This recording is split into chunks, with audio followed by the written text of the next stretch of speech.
Hello दोस्तों, कैसे हैं आप सभी। तो चलिए इस वीडियो में मैं आप लोगों को सिखाने वाली हूँ मधुबाला स्टाइल गाउन की स्टिचिंग। इसकी कटिंग की वीडियो मैंने अपने चैनल पर ऑलरेडी डाल रखी है, तो आप लोग वहाँ पर जाके इसकी कटिंग देख सकते हैं। तो चलिए आज इसकी स्टिचिंग करते हैं। तो पहले मैं फ्रंट पार्ट स्टिच करूँगी इसका।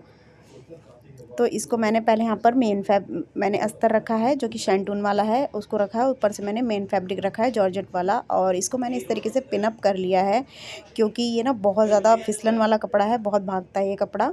तो इसलिए मैंने इसको पहले पिन अप कर लिया, उसके बाद मैं इसको स्टिच कर रही हूँ। तो इसकी इस तरीके से स्टिचिंग करने के बाद हम इसमें छोटे छोटे से कट्स लगाएंगे, और पहले इसकी सारी पिन निकाल लेते हैं और निकाल के एक साइड रख देंगे, और इस तरीके से छोटे छोटे कट लगा लेंगे। ध्यान रहे कि सिलाई नहीं कटनी चाहिए। इस तरीके से हम इस पे छोटे छोटे से पूरे पे कट लगा लेंगे, और अब हम इसको पलटते हुए इसका मार्जिन पहले दबा के और फिर इसको सिलेंगे। इस पे पूरे पे इस तरीके से सिलाई लगा लेंगे, और सिलाई लगाने के बाद ये प्रॉपर तरीके से इसका जो सारा मार्जिन है वो दब जाएगा, और फिर इसको पलटकर हम फिनिशिंग वाली सिलाई लगाएंगे। तो इस तरीके से मेरा जो फ्रंट पार्ट है, जो ये मधुबाला स्टाइल वाला पार्ट है, ये बनकर तैयार हो चुका है, रेडी हो चुका है। और अब आती है बारी मेन पार्ट की। इसको बनाने के लिए मैं इतनी ज़्यादा एक्साइटेड थी ना कि इस गाउन को करते ही मैंने एक दिन इसको कट किया और नेक्स्ट डे मैं इसको सिलने बैठ गई थी। बाकी सारे कपड़े मैंने इसको छोड़ दिए थे। तो ये चीज़ मुझे ना बनाना था, क्योंकि इससे पहले मैंने ये वाला स्टाइल का चीज़ नहीं बनाई है, तो इसलिए मुझे बहुत इंटरेस्ट आ रहा था कि मैं कब इसको बनाऊँ। और इसलिए तो यहाँ पर मैंने इसको इस तरीके से स्टिच कर लिया है, और फिर इसका भी मार्जिन मैं उसी तरीके से दबा लूँगी। और दबाने के बाद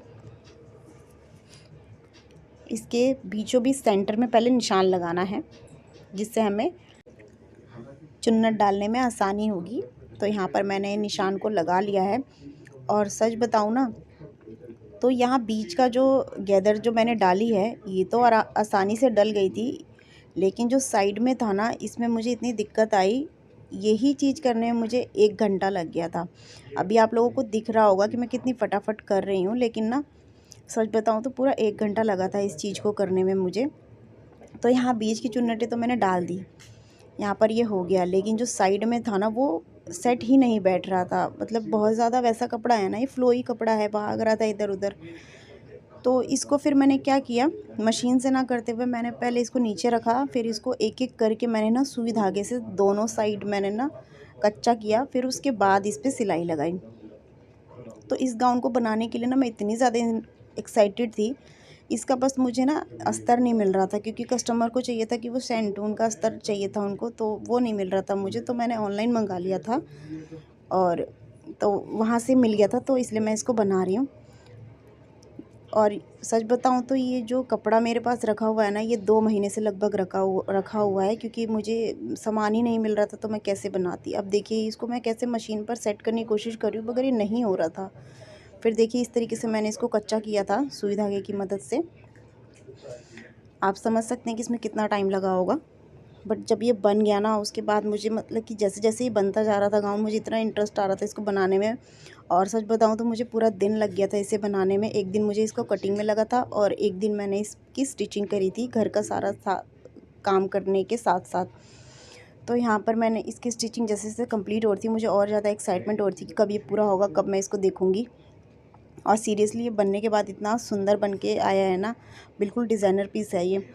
तो यहाँ पर देखिए ये स्टिच हो गया, और अब जब इसका एक्स्ट्रा मार्जिन, ये देखिए कैसे फूला फूला सा हो रहा है ना, तो आप समझ सकते हैं कितनी दिक्कत हुई होगी इसको एडजस्ट करने में। तो यहाँ पर मैंने इसकी कटिंग कर दी है एक्स्ट्रा मार्जिन की, और फिर मैंने इस पर ना प्रेस लगा दी थी। तो ये प्रेस लगाने के बाद देखिए कुछ इस तरीके से दिख रहा है। और जो मैंने फ्रंट पार्ट तैयार किया था ना, उसके सेंटर में मैंने इस तरीके से निशान लगा लिया है। तो सेंटर को मिलाते हुए इस तरीके से रख देंगे, और फिर मैंने चारों तरफ से इसको पिन अप कर लिया है। तो आप भी इसी तरीके से करिएगा, छोटा बड़ा नहीं होएगा। और दोनों साइड को इस तरीके से नाप लेना है। यहाँ पर 6.5 आ रहा है।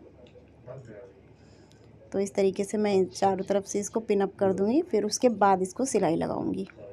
तो यहाँ तक ये बन गया है गाउन। अगर आप लोगों को कुछ भी समझ आया है तो आप लोग मेरी वीडियो को लाइक कर देना, और चैनल को ज़रूर सब्सक्राइब कर देना, और भी अच्छी अच्छी वीडियोज़ और डिज़ाइनर ड्रेसेस को देखने के लिए।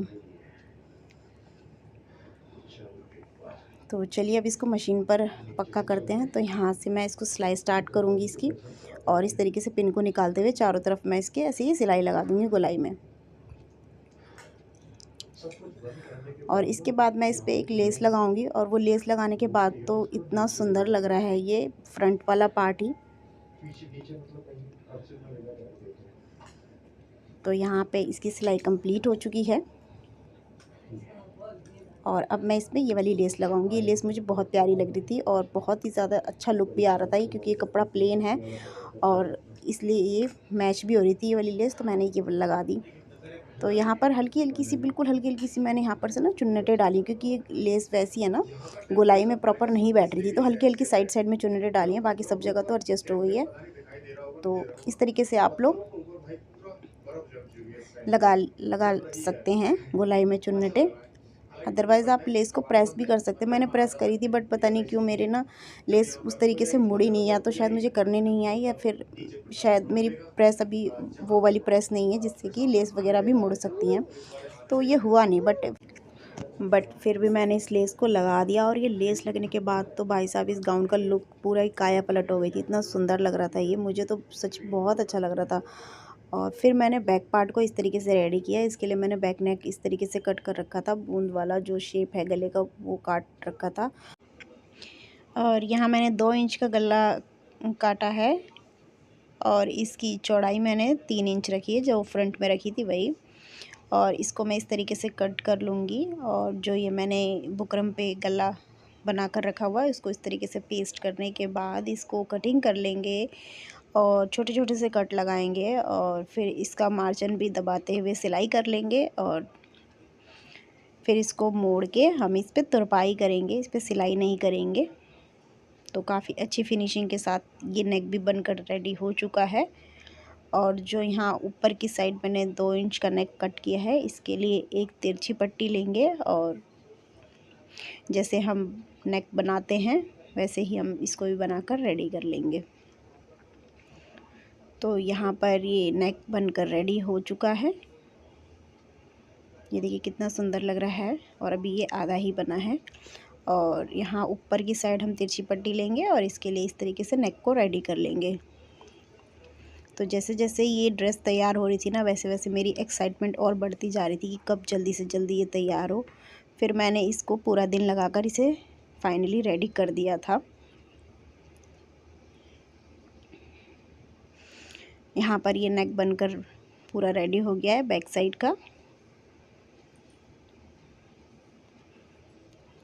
तो दोस्तों, आप लोगों को अगर मेरी वीडियो अच्छी लगती है ना, तो मेरी वीडियो को लाइक कर दीजिए और कमेंट कर दीजिएगा। अगर आप लोगों को कुछ पूछना है या कुछ नहीं समझ आया हो, तो मैं आप लोगों के साथ ज़रूर शेयर करूँगी नेक्स्ट वीडियो में। तो यहाँ पर इसको शोल्डर जॉइंट कर देंगे, दोनों फिनिशिंग के साथ इसे जॉइंट करना है, और डबल सिलाई लगा लेंगे इस पर। अब इसके बाद इसको इस तरीके से रख के, और जो भी हमारा फिटिंग का निशान है, जैसे हम ब्लाउज़ वगैरह में लगाते हैं और सूट में लगाते हैं, उसी तरीके से हमें फिटिंग का निशान लगाना है। और निशान लगाने के बाद जो भी हमारा एक्स्ट्रा मार्जिन है उसको हमें फिनिशिंग के साथ कट करना है, और शोल्डर वगैरह में जो भी एक्स्ट्रा कपड़ा आ रहा है उसको हम फिनिशिंग के साथ कट कर देंगे। फिर यहाँ मैंने बाजू में भी लेस को अटैच कर लिया था, बाजू को भी इस तरीके से अटैच करेंगे इसमें। तो यहाँ देखिए कपड़ा इतना फिसल रहा था ना, मेरे को तो बहुत मुश्किल हो गई थी इस कपड़े को एडजस्ट करने में।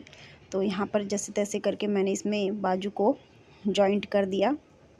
बहुत ही हल्का कपड़ा है ना, जॉर्जेट का है ये, तो बहुत ज़्यादा फिसल रहा था। और दूसरा जो ये शैंटून का फैब्रिक है, ये जो चमकने वाला भाग है, इसको ऊपर की साइड रखना था, तो उस पर ना ये काफ़ी ज़्यादा फिसल रहा था, ये कपड़ा बहुत ज़्यादा स्लिपरी हो रहा था। तो यहाँ मैंने डबल स्टिच कर लिया है बाजू को, और यहाँ पे मैं लूप भी जॉइंट कर दूँगी टिच बटन के लिए। तो इस तरीके से बाजू जॉइंट हो चुकी है। और यहाँ घेर में जो कलियाँ, जो मैंने घेर कट किया था, उसमें जो जॉइंट था अस्तर में, उसको भी मैंने जॉइंट कर लिया। अब इस तरीके से नीचे अस्तर को रखेंगे, और ऊपर से अब ये मेन फैब्रिक को रखेंगे, जो हमारा जॉर्जेट वाला फैब्रिक है, इसको रखेंगे। और इसकी पूरी कमर की गोलाई पर हमें स्टिच लगा लेना है। ठीक है, इस तरीके से जॉइंट कर लेंगे। फिर जॉइंट करने के बाद हमें ये देखिए इस तरीके से हम इसको जॉइंट कर लेंगे। और इसके बाद हमें जो चोली का पार्ट है उसको रखना है और इनके सेंटर में हमें कट लगाना है, दोनों के सेंटर में, नीचे घेर के सेंटर में भी और चोली के सेंटर में भी, और फिर इसको जॉइंट कर लेंगे। ठीक है,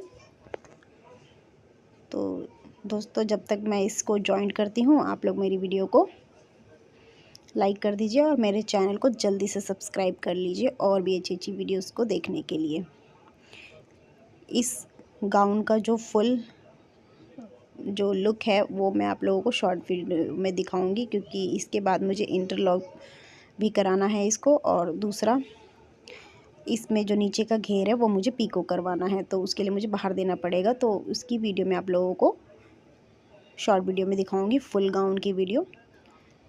तो अब तक आप लोगों को ये गाउन सिलने में कोई दिक्कत आई हो तो मुझे कमेंट करके बता देना, और आप लोगों को एक गाउन कैसा लगा ये भी मुझे बताना, तो मुझे और भी अच्छा लगेगा अगर आप लोग मेरी वीडियो पे कमेंट करेंगे। अच्छा बुरा जो भी है आप लोग ज़रूर लिख कर बताना।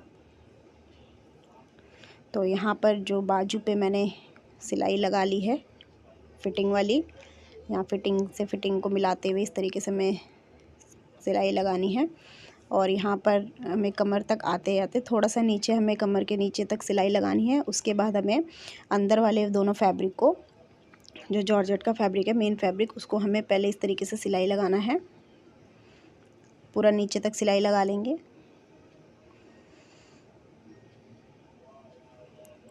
और यहाँ तक इसको स्टिच करने के बाद ऊपर से हम डबल सिलाई करेंगे बाजू और कमर तक बिल्कुल। और उसके बाद हमें जो अस्तर वाला फैब्रिक है उसको पकड़ना है, उसको नीचे तक सिलाई लगानी है।